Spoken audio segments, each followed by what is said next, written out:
อืมให้รดน้ำมันนะครับตอนเช้านะครับตอนเช้าก็เลยมารดน้ำนี่แหละเขาให้ช่วยรดน้ำตอนเช้าแต่ตอนเย็นนี่พี่อู๋ใช่พี่อู๋เลยมาทำมันเนี่ยเราเปลี่ยนกันทำเปลี่ยนกันทำเพราะว่าตอนเย็นผมทำงานที่ร้านตอนเช้าก็เลยมาที่นี่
ได้เลย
ต้องดูแลนี่แหละถ้าอยู่ข้างหลังที่เราอยู่อ่ะ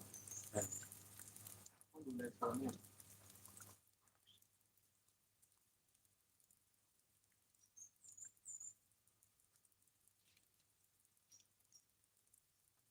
ถ้าเราต้องปลอดภัยอ่ะพี่อันไหนที่มึงโยไว้ข้างขยะที่มันไม่ดีนะเตียงอ่ะที่มันไม่ดีนะจะได้โค้งมา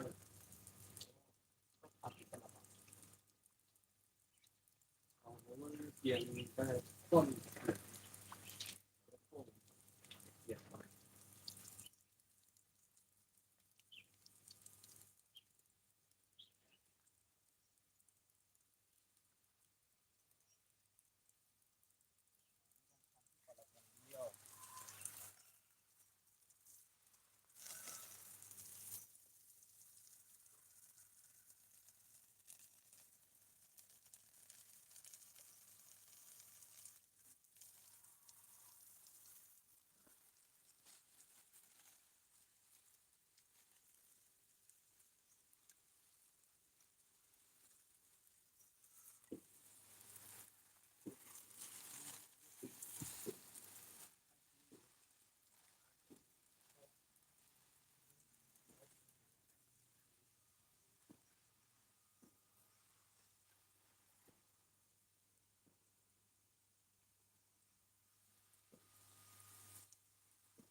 ใกล้เสร็จแล้วผมอ่ะ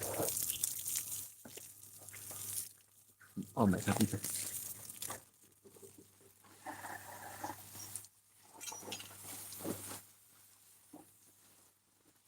ปีนี้เอากินได้นั้นเนี่ย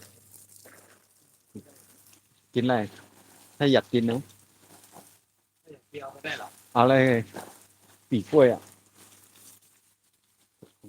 ประมาณเราเอง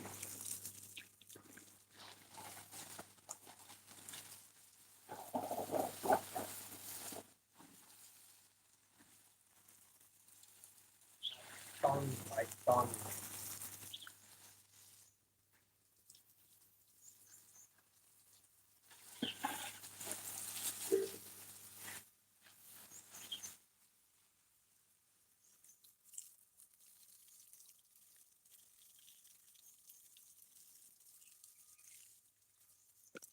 ไม่ถึงคนนี้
สวัสดีครับสวัสดีครับ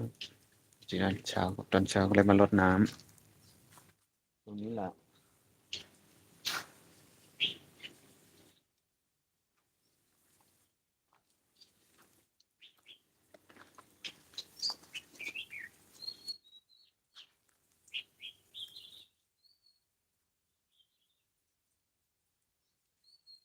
ตรงนี้ยังไม่ได้ไปเก็บเลยนี่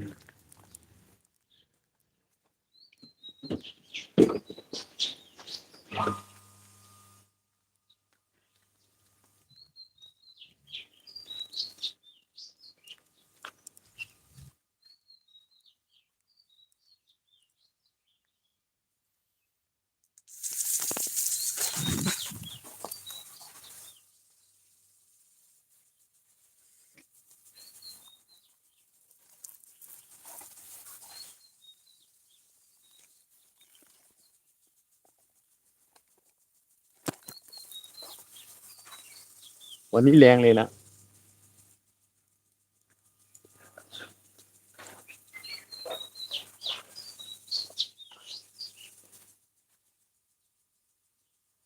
มาเอาตองให้ไหมครับหมุนมาทางนี้เลย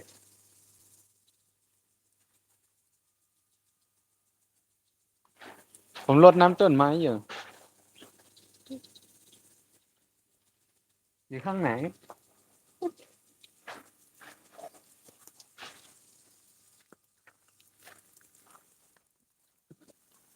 เดี๋ยวเปียกหมด